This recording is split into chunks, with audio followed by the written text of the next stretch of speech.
Ici, on est au-dessus de 2000 mètres. On est dans une aire de contrôle intensive où, depuis une trentaine d'années, l'ONF lutte contre l'ajonc d'Europe notamment pour préserver ces espèces et ce paysage unique au monde. Sur le secteur du volcan, la problématique et les enjeux, il y en a déjà un qui est l'aspect paysager. Parce que l'ajonc d'Europe est très invasif et peut modifier le paysage très rapidement. Et la seconde, l'enjeu, c'est vraiment de lutter sur des zones relativement bien préservées en termes d'endémisme et empêcher que l'ajonc empiète dans ces secteurs relativement préservés sur le volcan.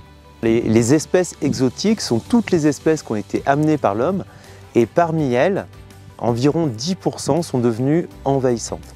Elles apparaissent dans des milieux naturels intacts et au fur et à mesure, elles prennent la place des espèces indigènes en place.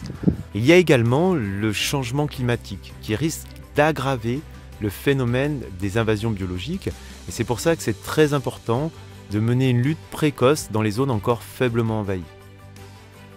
La MIC Biodiversité et Paysage, elle est financée par le ministère de l'Écologie et ça permet à l'ONF de mener des études et de réaliser des actions telles que la lutte contre les espèces invasives ou encore la sauvegarde de plantes endémiques, notamment les espèces les plus menacées qui font l'objet de plans nationaux d'action. Alors ça vient compléter les financements alloués par le département et l'Europe. Le rôle du Parc national dans la démarche, c'est d'accompagner l'ONF pour mieux prioriser les actions qu'ils vont réaliser sur les plantes exotiques envahissantes. Donc ici, on est sur le site du volcan où on a réalisé cette phase de diagnostic cette année et où il nous reste à réfléchir à comment on va prioriser et à programmer ensemble ce qui va être le plus efficace pour lutter contre les plantes exotiques envahissantes sur le massif. Les placettes sont en fait la base du diagnostic d'invasion. En fait, on a différentes placettes qui sont réparties sur les différents sites prioritaires qui ont été ciblés par le projet.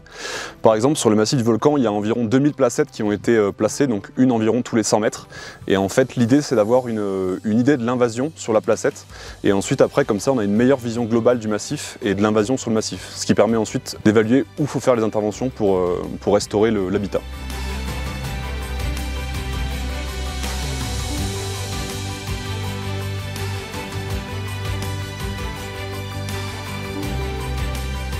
Les méthodes de lutte sur l'ajonc d'Europe, nous sommes sur de la coupe, sur l'arrachage, sur les différentes parcelles qu'on met en œuvre chaque année. La lutte contre l'ajonc d'Europe est principalement faite manuellement avec des outils comme des pioches, des pics et des sabres. Sur les parcelles de lutte pour l'ajonc d'Europe, on a deux passages.